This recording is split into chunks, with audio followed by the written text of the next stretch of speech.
आप सभी को नमस्कार। मैं एक समस्या के कारण आज आप सबके बीच में लाइव आ रहा हूं। जैसा कि आप बहुत से लोगों को जानकारी होगी कि थाना गुनौर जिला पन्ना में मेरे विरुद्ध फर्जी हरजन एक्ट का मुकदमा 12 सितंबर को दर्ज कर लिया गया है, जिसका अपराध क्रमांक 262/2024 है। मैं आप सबको बताना चाहता हूं कि जिस दिन का यह अपराध पंजीबद्ध किया गया है और जिस घटना स्थल को लेकर अपराध पंजीबद्ध किया है और जिस व्यक्ति के द्वारा अपराध पंजीबद्ध कराया गया है, उसे ना तो मैं जानता हूं और ना वो मुझे जानते हैं। इसमें चौहान साहब का भी नाम शामिल है। चूँकि स्थिति यहाँ से शुरू होती है कि जो 6 तारीख को आप सब देख रहे होंगे कि कलेक्टर महोदय को जो है ज्ञापन सौंपा गया था गुनौर बाईपास की 1495 जमीन का अतिक्रमण हटवाने के लिए और उसकी जमीन को विक्रय करने वाले लोगों के खिलाफ कार्रवाई को लेकर। इसके बाद होता क्या है कि इसके 6 तारीख को जो ज्ञापन दिया जाता है कलेक्टर साहब को, और आनन फानन में 9 तारीख को गुनौर के कुछ लोगों द्वारा जो 1495/1 से लेकर 1495/7 में रहते हैं, उनके द्वारा जो इस तरीके का एक शिकायत, सामूहिक शिकायत इसमें दिया है कि चौहान साहब और मुकेश पाठक के द्वारा 50-50 रुपये इकट्ठा कर हम लोगों को कलेक्टर से मिलकर तुम्हें पट्टा बनवा कर देने के लिए मंगाए गए हैं और नहीं तो 15 दिन में आपके घर दिलवा दिए जाएंगे, जो सरासर झूठ है। यदि इस तरीके का कुछ होता तो इनसे कभी हमने मोबाइल पे बात करी होती, इनसे हम कभी मिले होते, इनके यहाँ कभी गए होते तो मोबाइल की ट्रैकिंग करा ली जाए, लोकेशन ले ली जाए, कोई ऑडियो हो, कोई वीडियो हो, कभी कोई फोटो हो, किसी के साथ बातचीत हुई हो, कभी हम गए हों या चौहान साहब कभी गए हों। और फिर जे यदि इस तरीके के कोई आरोप हैं जो हम और लोगों के ऊपर जो लगाए गए हैं, जे 50-50 हज़ार रुपये इकट्ठे करके देने वाले, तो जे जो शिकायत है जे 9 तारीख को क्यों आई, जब 6 तारीख को ज्ञापन दिया गया 1495 से अतिक्रमण हटाने या इस जमीन को जिसने बेचा है उसके खिलाफ कार्रवाई करने को लेकर कलेक्टर साहब को जब ज्ञापन दिया गया।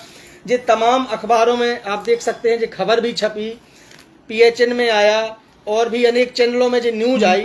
इस न्यूज के बाद जो 18 लोगों से शपथ पत्र दिलाए गए झूठे, जी आप देख सकते हैं, जो शपथ पत्र हैं। इसमें बबलू चौधरी, राम प्रकाश पटेल, हरिराम चौधरी, सुकर्ता चौधरी, नीरज चौधरी, तमाम लोगों ने एक जैसे शपथ पत्र दिए कि सबका कब्जा 30-30 साल से है, सभी 1495 नंबर में रह रहे हैं और सभी ने एक साथ शपथ पत्र दिया है, सभी से एक साथ पैसे की मांग की गई है। लेकिन यदि इन बातों में जरा भी सत्यता होती तो ये 6 तारीख के पहले क्यों नहीं आए? कलेक्टर से शिकायत करते, तहसीलदार से शिकायत करते, SDM साहब से शिकायत करते, पुलिस में शिकायत करते।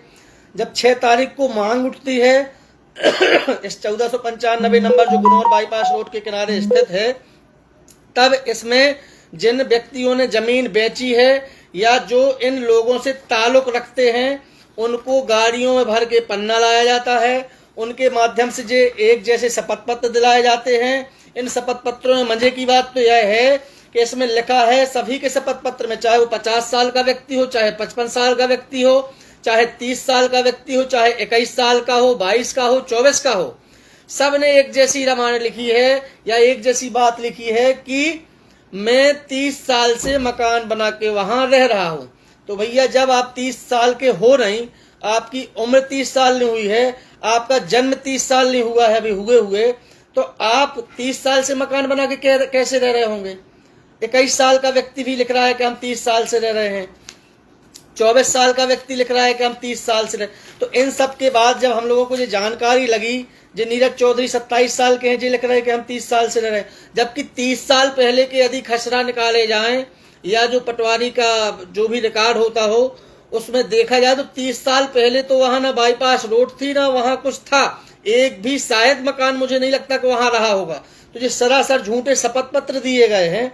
और शपथ पत्र के बाद जब हम लोग को पता चला कि झूठे शपथ पत्र दिलाए गए हैं, तो इसके तुरंत बाद जो है हमने ये देखिए 10 तारीख को कलेक्टर साहब को ज्ञापन सौंपा कि साहब जी हमारे ऊपर निराधार आरोप लगाए गए हैं, मोबाइल की लोकेशन चेक कराई जाए, कॉल डिटेल निकलवाए जाए, जिन व्यक्तियों ने जो हलफनामा दिए हैं इनसे कभी बात हुई हो, ऑडियो हो, वीडियो हो, कोई प्रमाण हो पैसे मंगाने का या किसी भी प्रकार के मिलने जुलने का प्रमाण हो, तो ठीक है, हमारे ऊपर कार्रवाई कर दी जाए। यदि ये टोटल गलत है तो जिनने जो झूठे हलफनामा दिए हैं इस पे कार्रवाई की जाए। जो 10 तारीख को हमने कलेक्टर महोदय को मिलकर ज्ञापन दिया, 13 तारीख को एसपी साहब को पूरा आवेदन विस्तृत बना के दिया कि जो झूठे शपथ पत्र दिलाए गए हैं। इसी बीच होता क्या है कि 9 तारीख को जब शपथ पत्र कराने 3 गाड़ियों में लोगों को लाया गया था, एक तथाकथित व्यक्ति द्वारा, जिनके द्वारा लोग कहते हैं, ऐसा मुख्यमंत्री के यहाँ से लेटर भी आया था 2022 में, जिनके द्वारा वहां पे जमीन जो है सरकारी जमीन को खुद की जमीन बताकर प्लाटिंग की गई है, उनके द्वारा लाया गया था और एसडीओपी कार्यालय के सामने मेरी गाड़ी को रोका गया था हमला करने की नीयत से। वो सीसीटीवी में कैद है।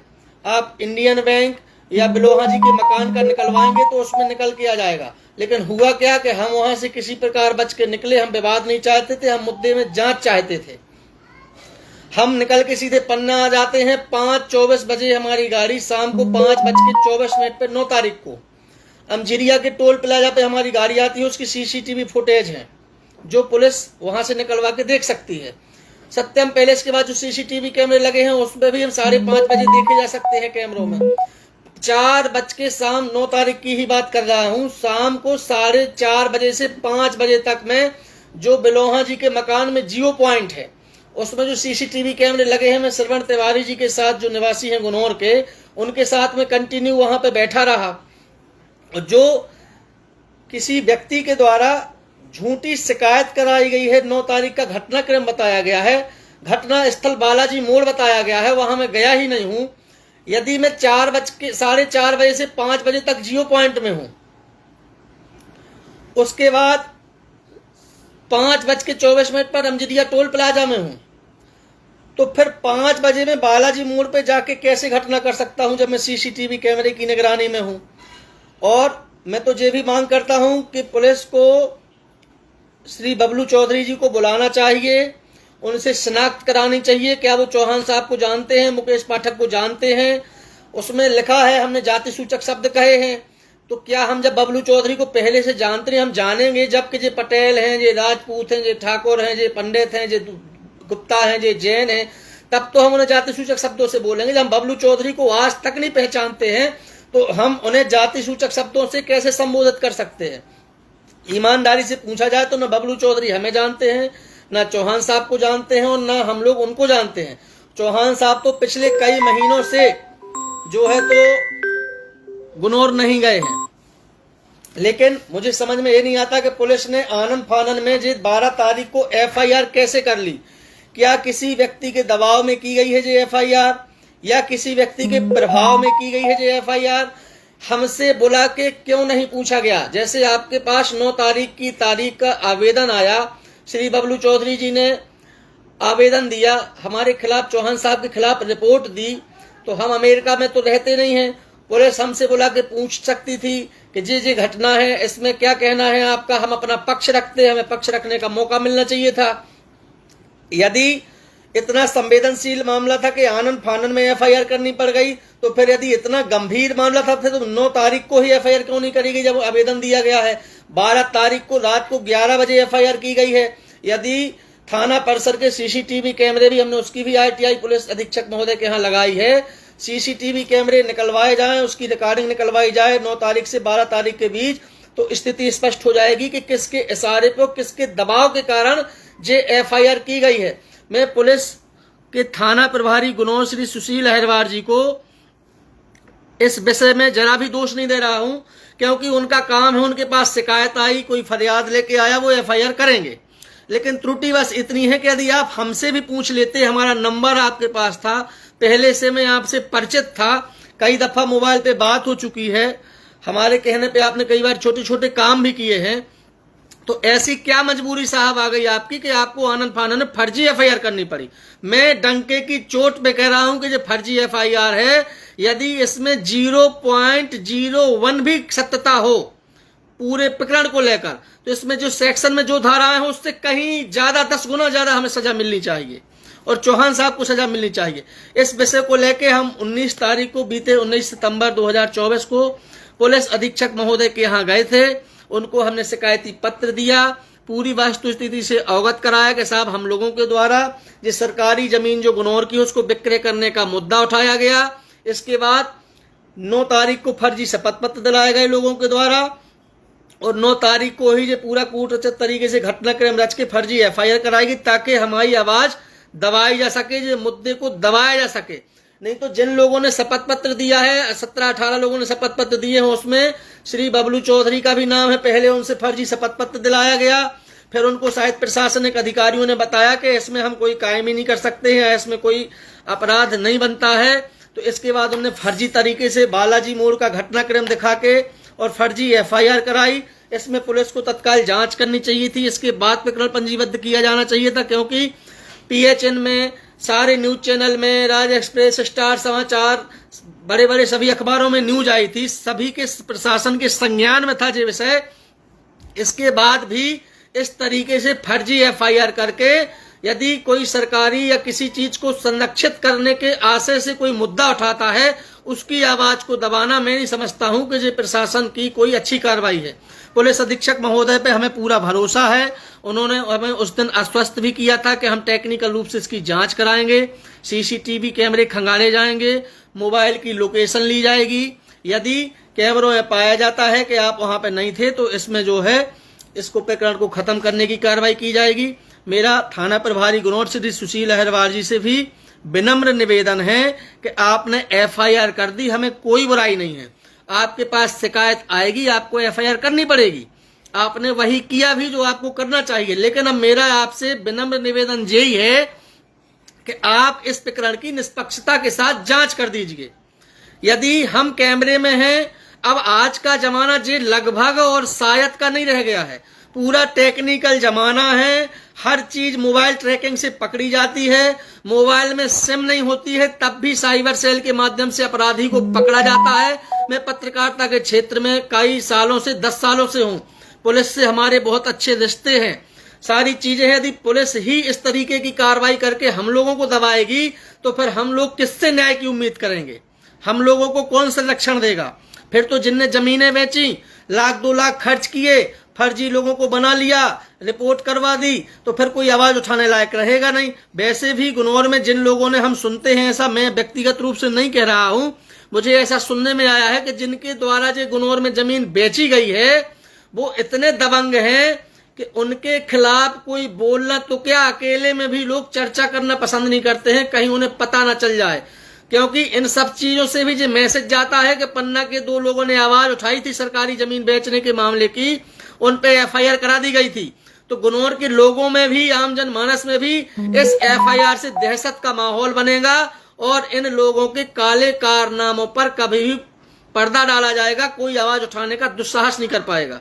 मैं पुलिस अधीक्षक के महोदय पर हमें पूरा भरोसा है कि वो न्याय करेंगे और थाना प्रभारी सुशील अहिरवार जी पर भी पूरा भरोसा है कि वो इसकी निष्पक्षता के साथ जांच करेंगे।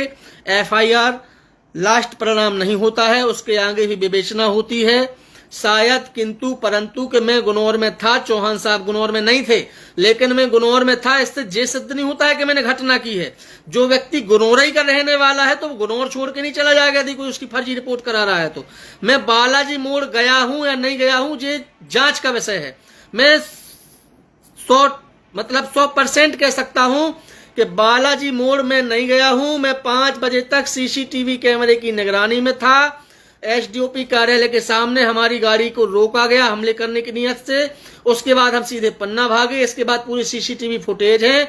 यदि पुलिस इसमें जांच करना चाहेगी तो पूरी स्थिति जांच में क्लियर हो जाएगी और दूध का दूध और पानी का पानी हो जाएगा। मैं SP साहब से फिर विनम्रता पूर्वक आग्रह करता हूं कि इस मामले की निष्पक्षता के साथ जांच होनी चाहिए और जिन व्यक्तियों ने श्री बबलू चौधरी जी को उकसाकर, प्रलोभन देकर या डरा धमकाकर इस स्थिति पे आने के लिए मजबूर किया है या मजबूर करके FIR कराई है फर्जी, उनके खिलाफ सख्त से सख्त कार्रवाई होनी चाहिए ताकि जो हरिजन वर्ग के लोगों को बड़े बड़े सामंतवादियों द्वारा हथियार बनाने का काम करके कानून का दुरुपयोग किया जा रहा है, इस पर रोक लगाई जाए। केवल मेरी व्यक्तिगत बात नहीं है, मैं जमानत करा लूंगा, केस लड़ लूंगा, दोष सिद्ध पाया जाएगा तो सजा भुगत लूंगा और यदि दोष सिद्ध नहीं पाया जाएगा तो बरी हो जाऊंगा। लेकिन ये केवल मेरा विषय नहीं है, मेरे जैसे हजारों युवाओं के साथ ऐसे हरिजन एक्ट के फर्जी मुकदमे लगाए जाते हैं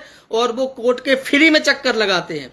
यदि किसी ने कुछ किया हो तो उस पर मुकदमा बनना चाहिए, उसको कड़ी से कड़ी सजा मिलनी चाहिए, इसका मैं पक्षधर हूं। लेकिन यदि किसी ने नहीं किया है, नैसर्गिक न्याय का सिद्धांत है कि 100 दोषी बच जाए, एक निर्दोष व्यक्ति को सजा नहीं मिलनी चाहिए। तो जब हमने कुछ किया नहीं, यदि हमने कह रहे हैं कि यदि 0.01 भी इस पूरे प्रकरण में सत्यता निकल आए तो मैं डंके की चोट पे कह रहा हूं कि इस प्रकरण में या इस सेक्शन में जो हम पे ऊपर लगाए गए हैं इससे 10 गुना सजा हमें दी जाए, वो हमें मंजूर है। इन्हीं शब्दों के साथ मैं फिर मिलूंगा आप सबसे और एक बार पुनः प्रशासन से मांग करता हूं कि इस मामले की निष्पक्ष मांग कराई जाए। धन्यवाद।